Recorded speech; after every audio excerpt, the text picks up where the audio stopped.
मैं भूपेंद्र सिंह तोमर और आप देख रहे हैं हेलो इंडिया टीवी।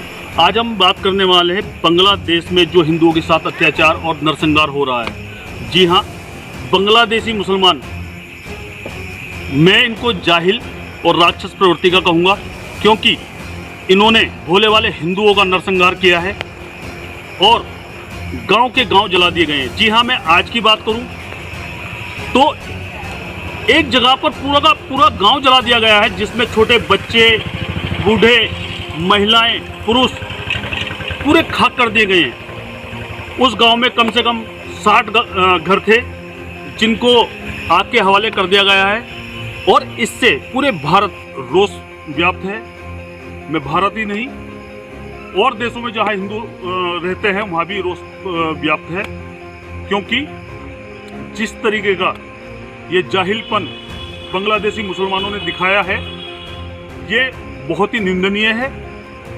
इससे पूरे भारतवर्ष के हिंदुओं में एक गुस्सा है, एक रोष है, जिससे जगह जगह पर लोग सड़कों पे उतर रहे हैं। सर्वप्रथम भारत के जो साधु संत हैं इन्होंने अपनी आवाज़ उठाई, उसके बाद हिंदू संगठनों ने।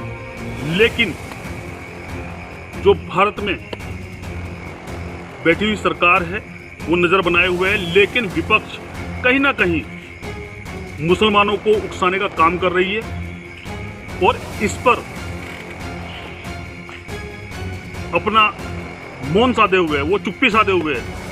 और कहें हम बात करें ह्यूमन राइट की, कश्मीर में अगर मुसलमान पत्थर मारते हैं और फौज उन पर शक्ति करती है तो ह्यूमन राइट खड़ा हो जाता है। लेकिन आज बांग्लादेश में जो हिंदुओं पर अत्याचार हो रहे हैं, नरसंहार हो रहा है और उनको जिंदा जला दिया जा रहा है, तो कहाँ गया वो वर्ल्ड ह्यूमन राइट? आज क्यों नहीं उनके खिलाफ आवाज़ उठाई जा रही है बांग्लादेशियों के? क्यों हिंदुओं को ऐसे मरने के लिए छोड़ दिया गया है?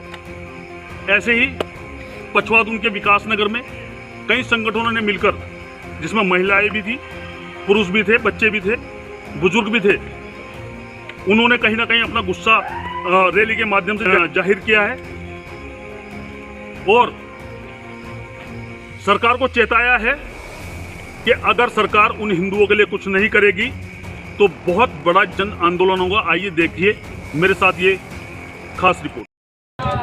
रावत जी, बांग्लादेश में जो हिंदुओं के साथ नरसंहार हुआ है, इसको भारतीय हिंदू कैसे देख रहे हैं? बीते कई वर्षों से 1971 में जब बांग्लादेश की वो हुई थी, कुंजी हुई थी, उसके बाद 3600 से ज़्यादा घटनाएं जो बांग्लादेश में हुई, उसके बाद जो ये चीज़ें मीडिया और सभी मीडिया कर्मियों के द्वारा ये एक्सपोज हुई है चीज़ें, तो उससे ये देखते हैं कि जो एस्कॉन टेम्पल में जो हमला हुआ 1971 में, जब ये नंगी बूली की हालत में थे, जो जितने पीड़ित परिवार थे, भूखे लोग थे, उनको इन्हें पालने का काम करा इन मंदिरों ने, और उसके बाद उन्हीं मंदिरों के ऊपर इन्होंने प्रहार करा।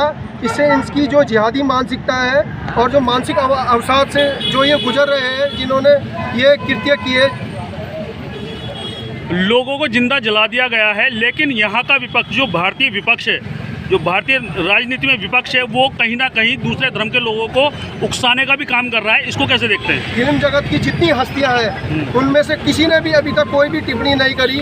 जो निकलते थे कि फ़लस्तीन के जो नारे लगाते थे कि वहाँ हमारे लोगों के साथ क्या, उसका फिल्म जगत सबने मौन धारण करा। उसके ये बहुत बड़ी दुर्भाग्य की बात है, जिनको फिल्म इंडस्ट्री को, हीरो हीरोइनों को जो हमने ऊपर बढ़ चढ़ के चढ़ाया, उसके बाद जितने नेता हैं, नेताओं को अपनी एक चीज़ संवेदनशीलता दिखानी पड़ेगी। अगर नेताओं ने अपनी संवेदनशीलता नहीं दिखाई, आने वाला कल उनके सामने निकट है जो इन चीज़ों को ये देखेंगे। कांग्रेस की एक बड़े लीडर की बहन प्रियंका गांधी वाड्रा ने आज एक ट्वीट किया है कि संवेदना व्यक्त की है। इसको कैसे देख रहे हैं आप? संवेदना व्यक्त हुए खाली ये तुष्टीकरण की राजनीति करते हैं और समाज को बरगलाने के काम करे। ये जो किस टाइप के कृत्य कर रहे, ये बोल के चल रही है कि वोट बैंक की राजनीति से ये किसी न किसी तरह हमारे सनातन धर्म को प्रहार भी कर रहे, उससे दुलार भी रहे, और इन्हीं लोगों के उससे ये काफ़ी। और कहीं ना कहीं राहुल हिंदुओं को हिंसक भी बताते हैं। अब राहुल गांधी जी के तो जो ये पप्पू है, जो इनके कहे सुने हैं, इनके तो कोई बात में ध्यान नहीं देता, लेकिन फिर भी इन चीज़ों में ये भी अपना ऊर्जा व्यक्त करते हैं कि और बहुत नज़दीकी से देखते हैं हिंदुओं को बांटने का कार्य जो करते हैं, ये बहुत नज़दीक। भारत सरकार पे आपको कितना भरोसा है कि वहाँ बांग्लादेश में जो हिंदू अभी बाकी हैं जिन पर अत्याचार हो रहा है उनके लिए क्या कदम उठाएगी? भारत सरकार पे हमें विश्वास है, जितने भी बांग्लादेश और जो अन्य देशों में जो हमारे हिंदू हैं उनको भी बहुत मतलब अच्छे से बेहतरीन तरीके से हैंडल करेगी और संरक्षण देगी। और जितने भी हिंदू जो प्रताड़ित किए हुए हैं अन्य देशों में उनको भी मतलब अच्छी सुनियोजित तरीके से तो उन्हें कोशिश करेगी और उन्हें संरक्षण देगी।